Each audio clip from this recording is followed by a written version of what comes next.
ಭಾಷಾ ಸಮರವನ್ನ ಮತ್ತಷ್ಟು ಕೆಳಮಟ್ಟಕ್ಕೆ ಒಯ್ದೊಯ್ತಾ ಡಿಎಂಕೆ ಅನ್ನುವ ಅನುಮಾನ.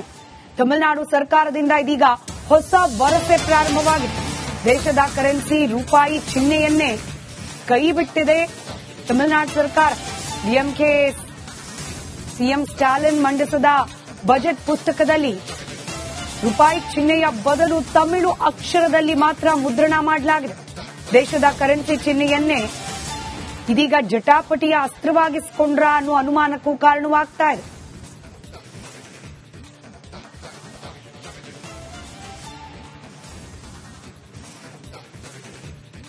ತಮಿಳುನಾಡಿನಲ್ಲಿ ಕಳೆದ ಕೆಲ ದಿನಗಳಿಂದ ಭಾಷಾ ಸಮರ ತಾರಕಕ್ಕೇರಿದೆ. ಇದೀಗ ತಮಿಳುನಾಡಿನಲ್ಲಿ ಮಂಡನೆಯಾದ ಬಜೆಟ್ನಲ್ಲಿ ರೂಪಾಯಿ ಚಿಹ್ನೆಯನ್ನೇ ಕೈಬಿಡಲಾಗಿದೆ. ಇದು ಕೂಡ ಹೊಸದೊಂದು ವಿವಾದಕ್ಕೆ ನಾಂದಿ ಹಾಡಲಾಗಿದೆ.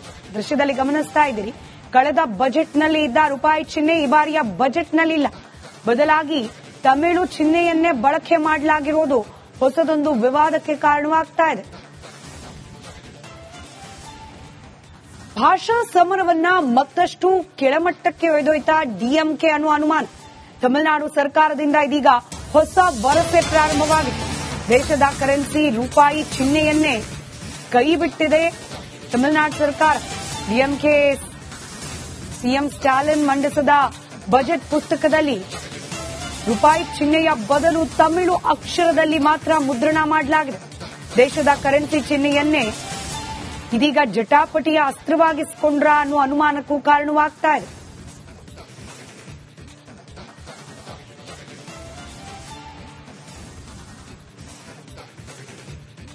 ತಮಿಳುನಾಡಿನಲ್ಲಿ ಕಳೆದ ಕೆಲ ದಿನಗಳಿಂದ ಭಾಷಾ ಸಮರ ತಾರಕಕ್ಕೇರಿದೆ. ಇದೀಗ ತಮಿಳುನಾಡಿನಲ್ಲಿ ಮಂಡನೆಯಾದ ಬಜೆಟ್ನಲ್ಲಿ ರೂಪಾಯಿ ಚಿಹ್ನೆಯನ್ನೇ ಕೈಬಿಡಲಾಗಿದೆ. ಇದು ಕೂಡ ಹೊಸದೊಂದು ವಿವಾದಕ್ಕೆ ನಾಂದಿ ಹಾಡಲಾಗಿದೆ. ದೃಶ್ಯದಲ್ಲಿ ಗಮನಿಸ್ತಾ ಇದ್ದೀರಿ, ಕಳೆದ ಬಜೆಟ್ನಲ್ಲಿ ಇದ್ದ ರೂಪಾಯಿ ಚಿಹ್ನೆ ಈ ಬಾರಿಯ ಬಜೆಟ್ನಲ್ಲಿಲ್ಲ. ಬದಲಾಗಿ ತಮಿಳು ಚಿಹ್ನೆಯನ್ನೇ ಬಳಕೆ ಮಾಡಲಾಗಿರುವುದು ಹೊಸದೊಂದು ವಿವಾದಕ್ಕೆ ಕಾರಣವಾಗ್ತಾ ಇದೆ. ಭಾಷಾ ಸಮರವನ್ನ ಮತ್ತಷ್ಟು ಕೆಳಮಟ್ಟಕ್ಕೆ ಒಯ್ದೊಯ್ತಾ ಡಿಎಂಕೆ ಅನ್ನುವ ಅನುಮಾನ. ತಮಿಳುನಾಡು ಸರ್ಕಾರದಿಂದ ಇದೀಗ ಹೊಸ ವರಸೆ ಪ್ರಾರಂಭವಾಗಿದೆ. ದೇಶದ ಕರೆನ್ಸಿ ರೂಪಾಯಿ ಚಿಹ್ನೆಯನ್ನೇ ಕೈಬಿಟ್ಟಿದೆ ತಮಿಳುನಾಡು ಸರ್ಕಾರ. ಡಿಎಂಕೆ ಸಿಎಂ ಸ್ಟಾಲಿನ್ ಮಂಡಿಸಿದ ಬಜೆಟ್ ಪುಸ್ತಕದಲ್ಲಿ ರೂಪಾಯಿ ಚಿಹ್ನೆಯ ಬದಲು ತಮಿಳು ಅಕ್ಷರದಲ್ಲಿ ಮಾತ್ರ ಮುದ್ರಣ ಮಾಡಲಾಗಿದೆ. ದೇಶದ ಕರೆನ್ಸಿ ಚಿಹ್ನೆಯನ್ನೇ ಇದೀಗ ಜಟಾಪಟಿಯ ಅಸ್ತ್ರವಾಗಿಸಿಕೊಂಡ್ರ ಅನ್ನೋ ಅನುಮಾನಕ್ಕೂ ಕಾರಣವಾಗ್ತಾ ಇದೆ.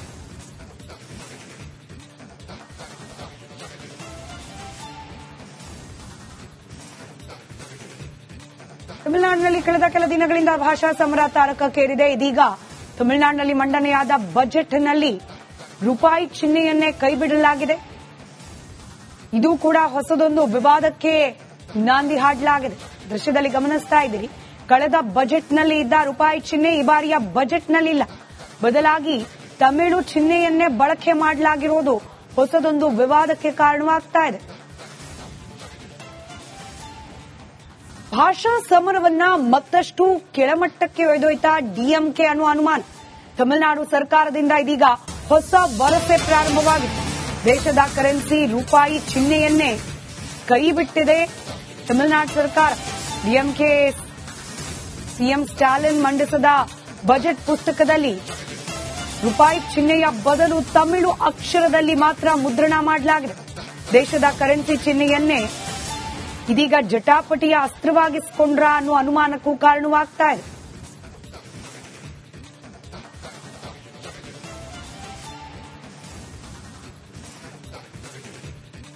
ತಮಿಳುನಾಡಿನಲ್ಲಿ ಕಳೆದ ಕೆಲ ದಿನಗಳಿಂದ ಭಾಷಾ ಸಮರ ತಾರಕಕ್ಕೇರಿದೆ. ಇದೀಗ ತಮಿಳುನಾಡಿನಲ್ಲಿ ಮಂಡನೆಯಾದ ಬಜೆಟ್ನಲ್ಲಿ ರೂಪಾಯಿ ಚಿಹ್ನೆಯನ್ನೇ ಕೈಬಿಡಲಾಗಿದೆ. ಇದು ಕೂಡ ಹೊಸದೊಂದು ವಿವಾದಕ್ಕೆ ನಾಂದಿ ಹಾಡಲಾಗಿದೆ. ದೃಶ್ಯದಲ್ಲಿ ಗಮನಿಸ್ತಾ ಇದ್ದೀರಿ, ಕಳೆದ ಬಜೆಟ್ನಲ್ಲಿ ಇದ್ದ ರೂಪಾಯಿ ಚಿಹ್ನೆ ಈ ಬಾರಿಯ ಬಜೆಟ್ನಲ್ಲಿಲ್ಲ. ಬದಲಾಗಿ ತಮಿಳು ಚಿಹ್ನೆಯನ್ನೇ ಬಳಕೆ ಮಾಡಲಾಗಿರುವುದು ಹೊಸದೊಂದು ವಿವಾದಕ್ಕೆ ಕಾರಣವಾಗ್ತಾ ಇದೆ. ಭಾಷಾ ಸಮರವನ್ನ ಮತ್ತಷ್ಟು ಕೆಳಮಟ್ಟಕ್ಕೆ ಒಯ್ದೊಯ್ತಾ ಡಿಎಂಕೆ ಅನ್ನುವ ಅನುಮಾನ. ತಮಿಳುನಾಡು ಸರ್ಕಾರದಿಂದ ಇದೀಗ ಹೊಸ ವರಸೆ ಪ್ರಾರಂಭವಾಗಿದೆ. ದೇಶದ ಕರೆನ್ಸಿ ರೂಪಾಯಿ ಚಿಹ್ನೆಯನ್ನೇ ಕೈಬಿಟ್ಟಿದೆ ತಮಿಳುನಾಡು ಸರ್ಕಾರ. ಡಿಎಂಕೆ ಸಿಎಂ ಸ್ಟಾಲಿನ್ ಮಂಡಿಸಿದ ಬಜೆಟ್ ಪುಸ್ತಕದಲ್ಲಿ ರೂಪಾಯಿ ಚಿಹ್ನೆಯ ಬದಲು ತಮಿಳು ಅಕ್ಷರದಲ್ಲಿ ಮಾತ್ರ ಮುದ್ರಣ ಮಾಡಲಾಗಿದೆ. ದೇಶದ ಕರೆನ್ಸಿ ಚಿಹ್ನೆಯನ್ನೇ ಇದೀಗ ಜಟಾಪಟಿಯ ಅಸ್ತ್ರವಾಗಿಸಿಕೊಂಡ್ರ ಅನ್ನೋ ಅನುಮಾನಕ್ಕೂ ಕಾರಣವಾಗ್ತಾ ಇದೆ.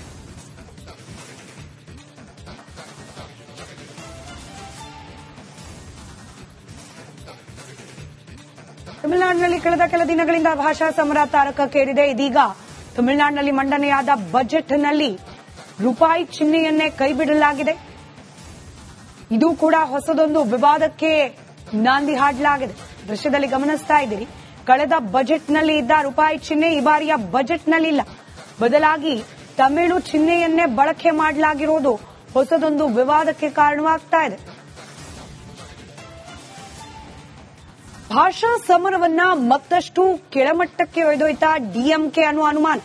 ತಮಿಳುನಾಡು ಸರ್ಕಾರದಿಂದ ಇದೀಗ ಹೊಸ ವರಸೆ ಪ್ರಾರಂಭವಾಗಿದೆ. ದೇಶದ ಕರೆನ್ಸಿ ರೂಪಾಯಿ ಚಿಹ್ನೆಯನ್ನೇ ಕೈಬಿಟ್ಟಿದೆ ತಮಿಳುನಾಡು ಸರ್ಕಾರ. ಡಿಎಂಕೆ ಸಿಎಂ ಸ್ಟಾಲಿನ್ ಮಂಡಿಸಿದ ಬಜೆಟ್ ಪುಸ್ತಕದಲ್ಲಿ ರೂಪಾಯಿ ಚಿಹ್ನೆಯ ಬದಲು ತಮಿಳು ಅಕ್ಷರದಲ್ಲಿ ಮಾತ್ರ ಮುದ್ರಣ ಮಾಡಲಾಗಿದೆ. ದೇಶದ ಕರೆನ್ಸಿ ಚಿಹ್ನೆಯನ್ನೇ ಇದೀಗ ಜಟಾಪಟಿಯ ಅಸ್ತ್ರವಾಗಿಸಿಕೊಂಡ್ರ ಅನ್ನೋ ಅನುಮಾನಕ್ಕೂ ಕಾರಣವಾಗ್ತಾ ಇದೆ.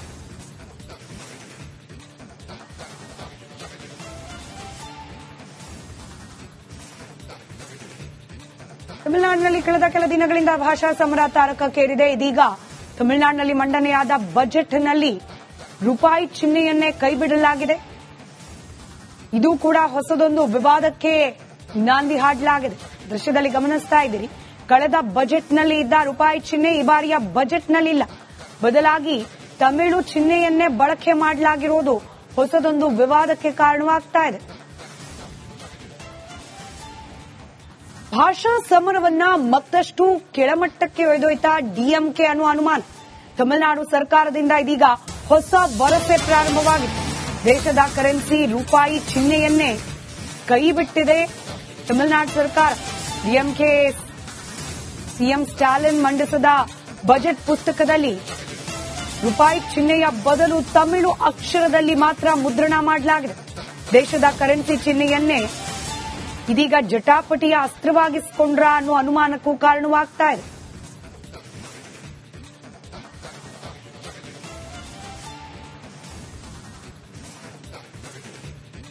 ತಮಿಳುನಾಡಿನಲ್ಲಿ ಕಳೆದ ಕೆಲ ದಿನಗಳಿಂದ ಭಾಷಾ ಸಮರ ತಾರಕಕ್ಕೇರಿದೆ. ಇದೀಗ ತಮಿಳುನಾಡಿನಲ್ಲಿ ಮಂಡನೆಯಾದ ಬಜೆಟ್ನಲ್ಲಿ ರೂಪಾಯಿ ಚಿಹ್ನೆಯನ್ನೇ ಕೈಬಿಡಲಾಗಿದೆ. ಇದು ಕೂಡ ಹೊಸದೊಂದು ವಿವಾದಕ್ಕೆ ನಾಂದಿ ಹಾಡಲಾಗಿದೆ. ದೃಶ್ಯದಲ್ಲಿ ಗಮನಿಸ್ತಾ ಇದ್ದೀರಿ, ಕಳೆದ ಬಜೆಟ್ನಲ್ಲಿ ಇದ್ದ ರೂಪಾಯಿ ಚಿಹ್ನೆ ಈ ಬಾರಿಯ ಬಜೆಟ್ನಲ್ಲಿಲ್ಲ. ಬದಲಾಗಿ ತಮಿಳು ಚಿಹ್ನೆಯನ್ನೇ ಬಳಕೆ ಮಾಡಲಾಗಿರೋದು ಹೊಸದೊಂದು ವಿವಾದಕ್ಕೆ ಕಾರಣವಾಗ್ತಾ ಇದೆ.